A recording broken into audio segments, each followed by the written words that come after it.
have a collection of basically love letters between my grandparents. They range from the 1930s to the 1960s, and there were quite a few love letters that were sent back and forth while my grandfather was serving in the Air Force during World War II.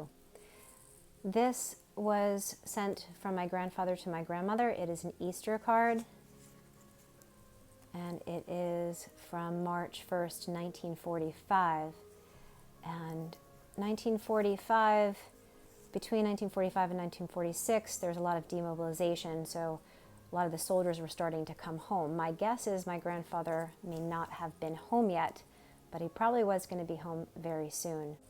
And it included a picture that I found in this particular card. What I found really interesting was this snippet. Basically what looks like a poem, a piece of writing from Frances Angermayer.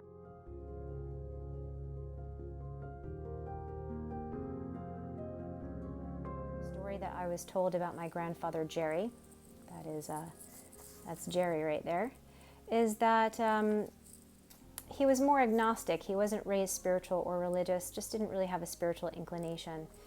And my grandmother was more of a spiritual religious person, so in order to marry her in the Catholic Church, he did have to become a Catholic later in life.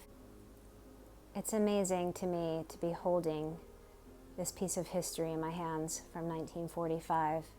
It's called Conversion, and it's about a soldier who wasn't sure if he believed in God, and the experience of war led him to God. It makes me have so many questions that I'll never be able to ask him because he died about 20 years ago.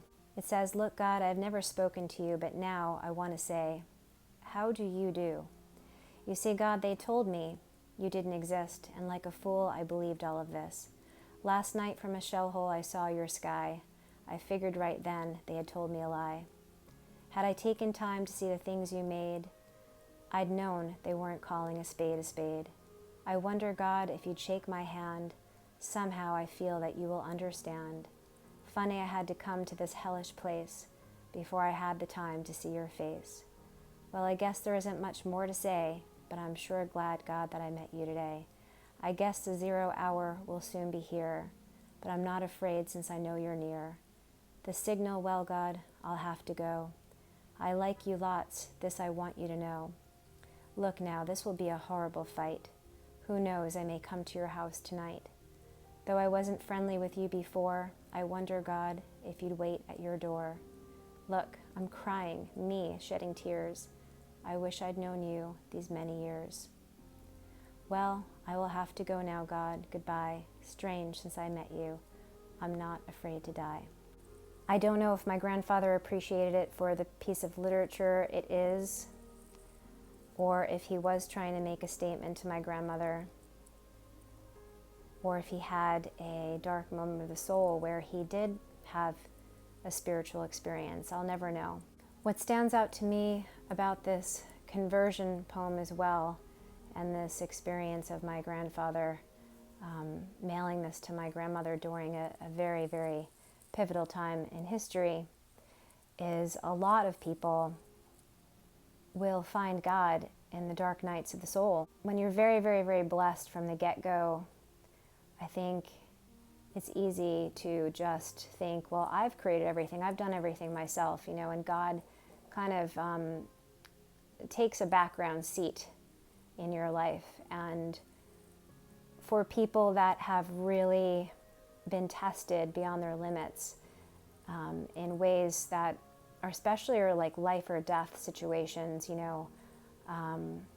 deep, deep, deep, deep testing of the soul and spirit, that is what can bring us closer to God, because there are moments in life where there's not much explanation of how you made it through, except to say there had to be a higher power looking after me that day or getting me through that, because I don't know how else to explain it, because it wasn't all my doing. My grandfather was never a churchgoer. I grew up with him. He lived in the same house as me. He lived until 80, and he never spoke about his faith or God or spirituality. I was curious and asked before he passed if he believed in God, and he said yes. And that was the most I ever heard about his spirituality. So his relationship to God and his faith was private and personal, and I'll never know what it was. And that's how it is for a lot of people. You know, I share my faith because it's what's carried me through a near-death situation. It's what's carried me through the darkest times of my life, the hardest times of my life, where I only had God to see me through and carry me through. And that is why I share my faith openly. But there are tons of people like my grandfather who are very private in their faith, and you may never know what their actual beliefs are. And at the end of the day, it doesn't matter. You know, all that matters is that it works for you. You know, your spiritual beliefs work for you. They bring you peace. They help see you through dark times. That's all that matters. So, you know, to me, the details of what your faith isn't as important as how it makes you feel. You know, if it gives you hope, if it gives you motivation, you know, not just to get through a hard time, but to also be a better person, then to me, that's what faith is all about.